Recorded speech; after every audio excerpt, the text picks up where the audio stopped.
அன்பானவர்கள் அனைவருக்கும் இனிமையான மகிழ்வான வணக்கங்கள்.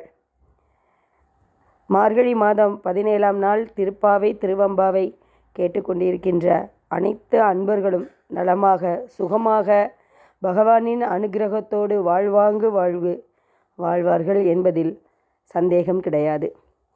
அம்பரமே தண்ணீரே சோரே அறம் செய்யும் எம்பெருமா நந்தகோபாலா எழுந்திராய், கொம்பனாருக்கு எல்லாம் கொழுந்தே குலவிளக்கே, எம்பெருமாட்டி யசோதா அறிவுராய், அம்பரம் ஊடு அறுத்து ஓங்கி உலகளந்த உம்பரர் கோமானே உறங்காது எழுந்தராய், செம்பொற் கழலடி செல்வா பலதேவா உம்பியும் நீ உறங்கோல் ஓர் எம்பாவாய்.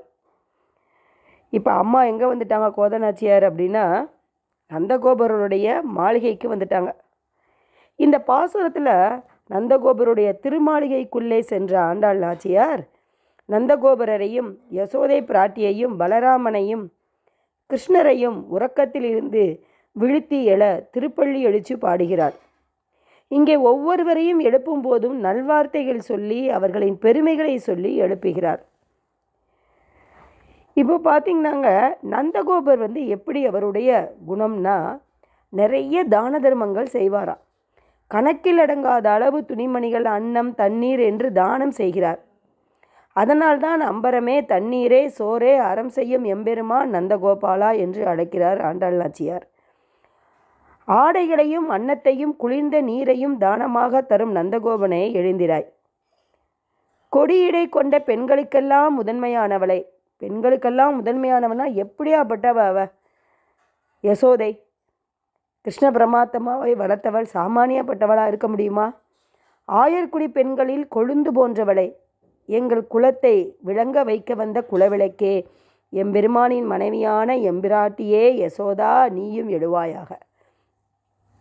இவங்களெல்லாம் எழுப்பணுமா? இவங்களெல்லாம் எந்திரிக்கவே இல்லைங்க, முழிச்சுட்டே தான் இருக்காங்க. அதனால தான் அந்த உலகம் இயங்கிக்கொண்டே இருக்கிறது. எவ்வளவு கஷ்டமாக இருந்தாலும் அதெல்லாம் அப்படியாப்பட்டவங்களே எழுப்புறதுக்கு நான் வர்றேன் அப்படின்னா, அப்போது நீங்கள் எப்படி எழுந்திருக்கணும்? எதிலிருந்து எழுந்திருக்கணும்? மாயையிலிருந்து எழுந்திருக்கணும், காமத்திலிருந்து எழுந்திருக்கணும், அகம்பாவம் மானவம் இதிலிருந்து நம்ம எந்திரிக்கணும் அப்படின்னு தான் அவங்க சொல்கிறாங்க. மனக்கதவை இருக்க பூட்டி தாளிட்டுருக்கோம் பார்த்தீங்களா, அதை உடச்சி எழுந்துவாங்க. பாருங்கள், நந்தகோபர் யசோதை கிருஷ்ணா பலராமன் அவங்களவே நான் எழுப்புகிறேன். அப்போ நாம் அதுக்கு தான் கோதநாச்சியார் சிலேடையாக சொல்லியிருக்காங்க. மகாபலி தானம் தந்தேன் என்று தாரேவார்க்கும் நீர் கீழே விழும் முன்பாகவே 7 உலகத்தையும் அதை தாண்டி வளர்ந்து ஊடு அறுத்து என்று எல்லா உலகங்களின் ஊடாகவும் வளர்ந்த ஓங்கி அளந்த கோமகனே தேவாதி தேவனே என்று கண்ணனை எழுப்புகின்றனர்.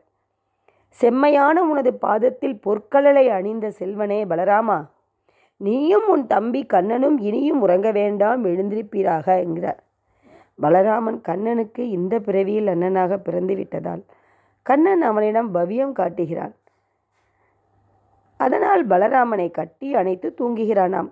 இப்படி இருவரும் ஒருவரை ஒருவர் அணைத்து தூங்கும் அழகை அனுபவித்து ஆச்சரியப்பட்டு மகிழ்கின்றார்கள் கோபியர்கள். இதாங்க உடன்பிறப்பு. அதுதான் சொல்லியிருக்காங்க, அண்ணன் கிட்ட எவ்வளோ பவ்யமாக இருக்கணும். கண்ணன் உலகத்தான் அளந்தவர், அனைத்துக்கும் முதன்மையானவர். ஆனால் இப்பிறவியில் அண்ணன் பலராமன், அப்போ அவனிடம் எவ்வளோ பவ்யம் காட்டணும் அப்படின்றத எப்படி சொல்லியிருக்காங்க பாருங்களேன். அடுத்தது திருவம்பாவை பார்க்கலாம் வாங்க.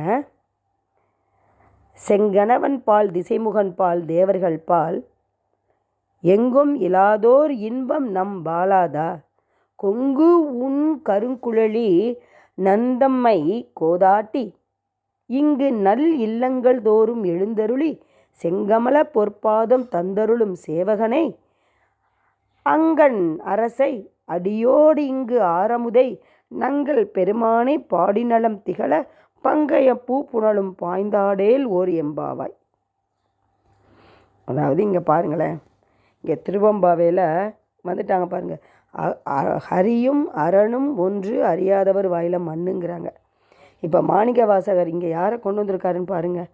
மனம் பொருந்திய கரிய கூந்தலை உடைய பெண்ணே, சிவந்த கண்களுடைய திருமாலிடத்தும் நான்முகனிடத்தும் பிற தேவர்களிடத்தும் எங்கும் மற்றவர்களிடத்தும் இல்லாததாகிய ஒப்பற்ற ஆனந்தம் நம்மிடத்து ஆகும்படி நம்மை பெருமைப்படுத்தி இம்மண்ணுலகில் தேன் சிந்தும் மலர் சூடிய கருங்கூந்தலை உடைய உமையம்மையுடன் ரிஷப வாகனத்தில் இறங்கி நம்முடைய வீடுகளில் வந்து எழுந்தருளி தன் பொற்பாத தரிசனம் தந்தருளிய வள்ளல்.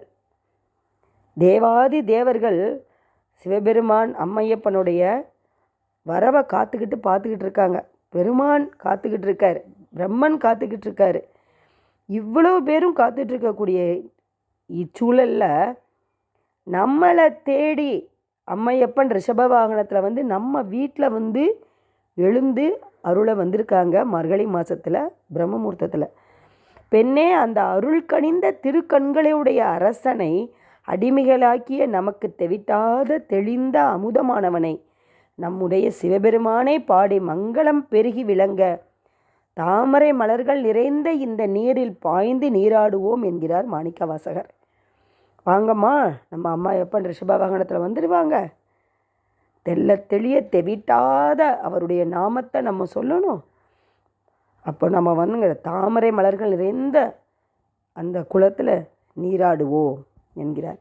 ஏன் தாமரை மலர்கள் நிறைந்த குளத்தில் போய் நீராடணும்னு சொல்கிறார் அவர்? என்ன காரணம்?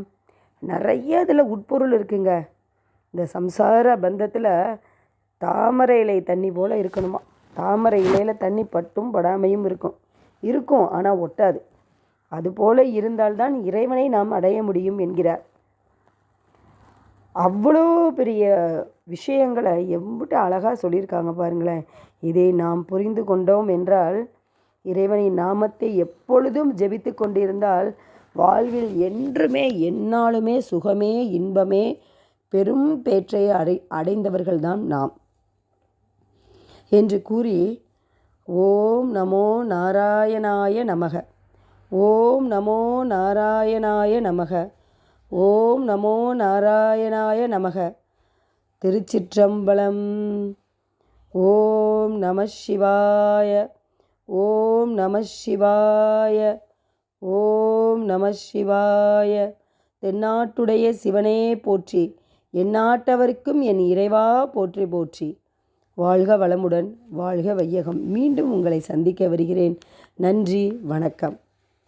இந்த வீடியோ உங்களுக்கு பிடிக்கும்னு நினைக்கிறேன். லைக் பண்ணுங்கள், ஷேர் பண்ணுங்கள் அண்ட் சப்ஸ்கிரைப் பண்ணுங்கள். தேங்க்யூ.